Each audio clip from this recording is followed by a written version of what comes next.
નમસ્કાર મિત્રો, સ્વાગત છે તમારું આપણી પોતાની યુટ્યુબ ચેનલ પેન્શન ગુજરાતમાં। તો મિત્રો, જો તમે ગુજરાત રાજ્યના પેન્શનર અથવા નિવૃત્ત કર્મચારી છો તો આજનો આ વિડીયો તમારા માટે ખૂબ જ મહત્વપૂર્ણ બનવાનો છે, કારણ કે ગુજરાત સરકાર દ્વારા પેન્શનરો માટે નવો જીઆર જાહેર કરવામાં આવ્યો છે અને આ નવા નિયમોથી લાખો નિવૃત્ત કર્મચારીઓને સીધો ફાયદો થવાનો છે। તેથી મિત્રો, વિડીયોને અંત સુધી જરૂરથી જોતા રહેજો અને જો તમે આપણી ચેનલમાં નવા હોય તો ચેનલને સબસ્ક્રાઇબ કરીને બેલ આઇકન જરૂરથી દબાવી દેજો, જેથી આવી તમામ પેન્શન સંબંધિત મહત્વપૂર્ણ માહિતી સૌથી પહેલાં તમને મળી રહે। તો મિત્રો, વિગતવાર વાત કરીએ તો ગુજરાત સરકારના નાણાં વિભાગ દ્વારા પેન્શનરો માટે એક મહત્વપૂર્ણ નિર્ણય લેવામાં આવ્યો છે। નવા જાહેર કરાયેલા જીઆર અનુસાર હવે રાજ્યના પાત્ર નિવૃત્ત કર્મચારીઓ માટે લઘુત્તમ માસિક પેન્શન ₹9,000 નક્કી કરવામાં આવ્યું છે। આ નિર્ણયથી નાના પેન્શનરોને સૌથી વધુ લાભ મળશે।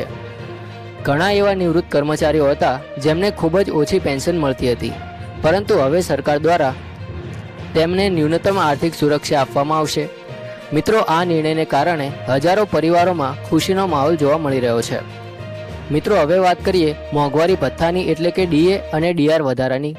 તો હાલમાં જાહેર થયેલા AICPI ઇન્ડેક્સના આંકડા મુજબ સરકાર ડીએ અને ડીઆર 58% પરથી વધારીને 60% કરી શકે છે તેવી જોરદાર ચર્ચા ચાલી રહી છે।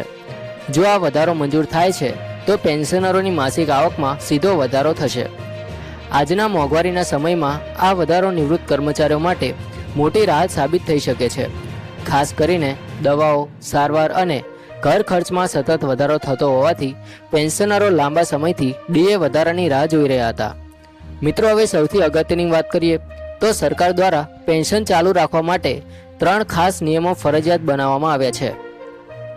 જો પેન્શનર આ નિયમોનું પાલન નહીં કરે તો ભવિષ્યમાં પેન્શન મેળવવામાં મુશ્કેલી આવી શકે છે। તો સૌપ્રથમ છે ડિજિટલ લાઈફ સર્ટિફિકેટ। મિત્રો, દરેક પેન્શન ધારકે સમયસર જીવન પ્રમાણપત્ર સબમિટ કરવું ફરજિયાત રહેશે। આ પ્રક્રિયા ઓનલાઈન અથવા બેંક મારફતે સરળતાથી કરી શકાય છે। બીજું મહત્વપૂર્ણ નિયમ છે આધાર કાર્ડ લિંક। પેન્શન મેળવતા બેંક ખાતા સાથે આધાર કાર્ડ લિંક હોવું હવે જરૂરી બન્યું છે। અને ત્રીજો નિયમ છે બેંક KYC અપડેટ, એટલે કે બેંક ખાતાની તમામ વિગતો સમયસર અપડેટ રાખવી જરૂરી છે, જેથી ડીબીટી દ્વારા પેન્શન સીધું ખાતામાં જમા થવામાં કોઈ સમસ્યા ન આવે। મિત્રો, સરકાર દ્વારા વધુ એક મોટી રાહત આપવામાં આવી રહી છે।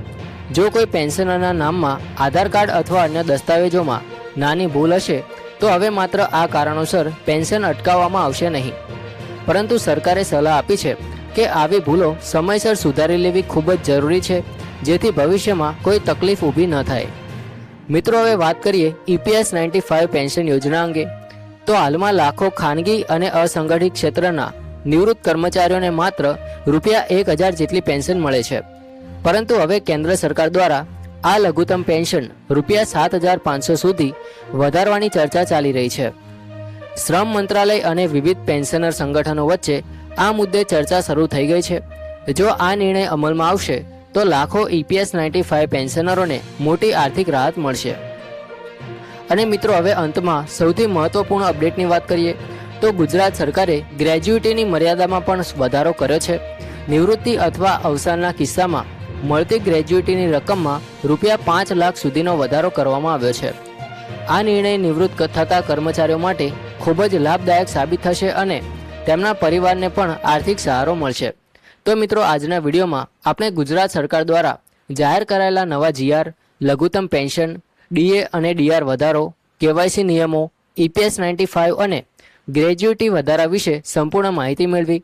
તો મિત્રો, આ માહિતી તમને ઉપયોગી લાગી હોય તો વિડીયોને લાઇક જરૂરથી કરજો, વધુમાં વધુ પેન્શનર મિત્રો સુધી શેર કરો અને ચેનલને સબસ્ક્રાઇબ કરવાનું ભૂલશો નહીં। જય હિન્દ, વંદે માતરમ।